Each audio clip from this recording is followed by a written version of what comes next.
It's the easiest semi-automatic to unlock in the game. So why is it so bad?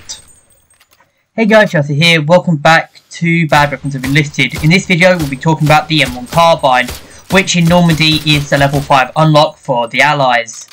So why is the weapon so bad? Is it really worth using? And more to the point, why do you even want to use it when there's other weapons which literally outclass it in every way? As always, a small history on the rifle. Now, the M1 Carbine was developed because the M1 Garand was considered too heavy for most support troopers. As a result, the Carbine was more or less developed to basically be a sort of stopgap between a SMG and a rifle. Hence why it's got a better magazine and why it's much lighter than the Garand.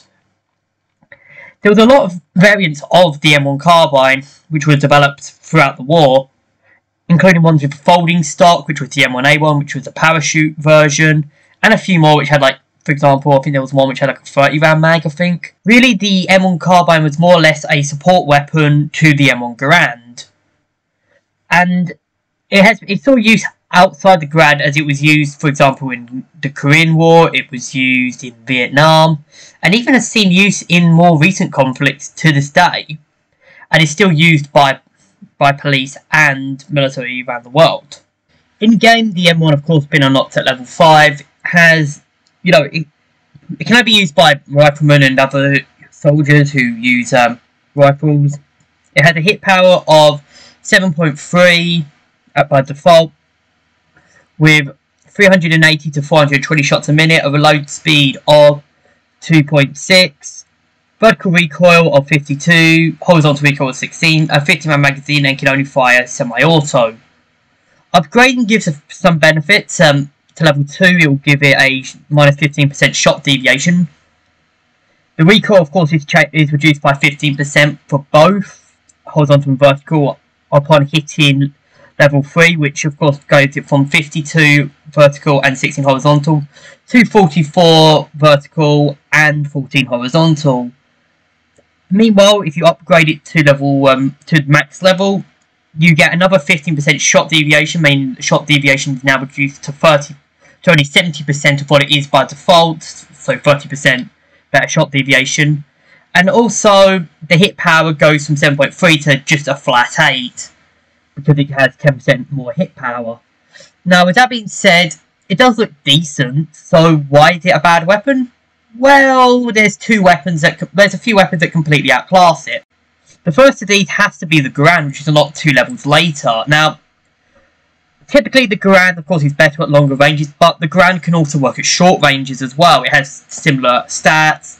The only real problem is that the Garand has worse recoil and a worse magazine, but it does have much better damage.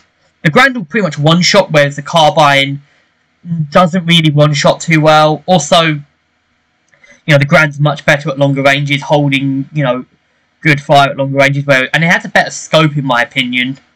As well as this, there's also, of course, the M2, which I know it's kind of unfair to, because it is a level 23 weapon, but the M2, of course, completely outclasses it in pretty much every way. And, of course, full auto, which is just great.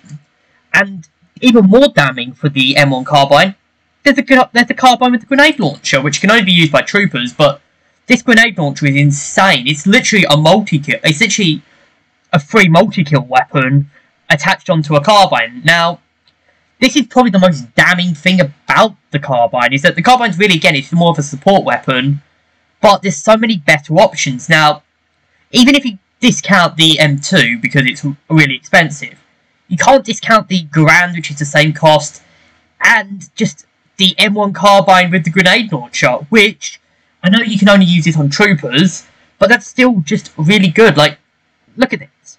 Would you rather have a regular Carbine or a Carbine which has free kills, basically, because you can use this to get free multi-kills with it, if you know what to do. Like, I've gotten kills from halfway across the map with these things.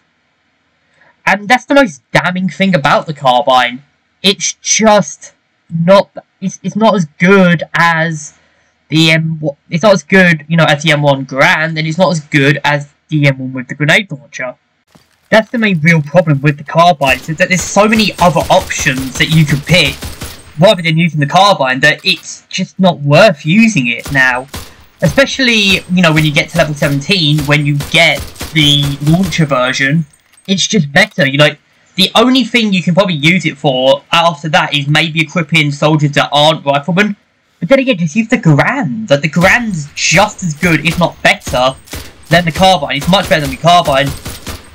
As well as that, even in close range, which is what the carbine is meant to be better at, it doesn't excel as well as the M1 Garand. The Garand is a one-shot kill pretty much from any range.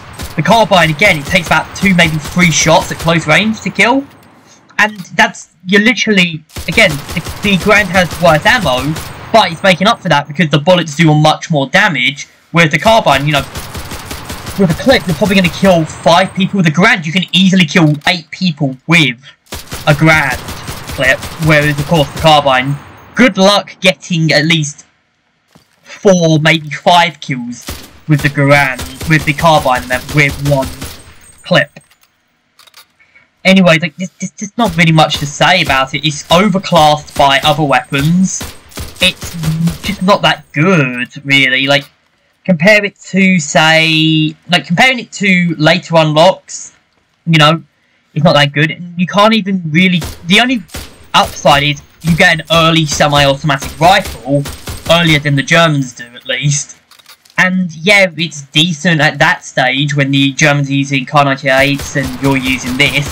But as soon as you're fighting the Germans which use Gewehr 43s or God forbid FG42s, you get completely outclassed by those weapons, and really it's kind of a bit of a shame because it's, again, when you have the rifle version, the rifle grenade version, it's actually pretty good. The rifle grenade version is actually pretty good, but that's because of the grenades and not because of the rifle itself. Anyways, I'm going to end this video here. I hope you guys have enjoyed. Like, comment, subscribe if you have, and I'll see you guys in the next one.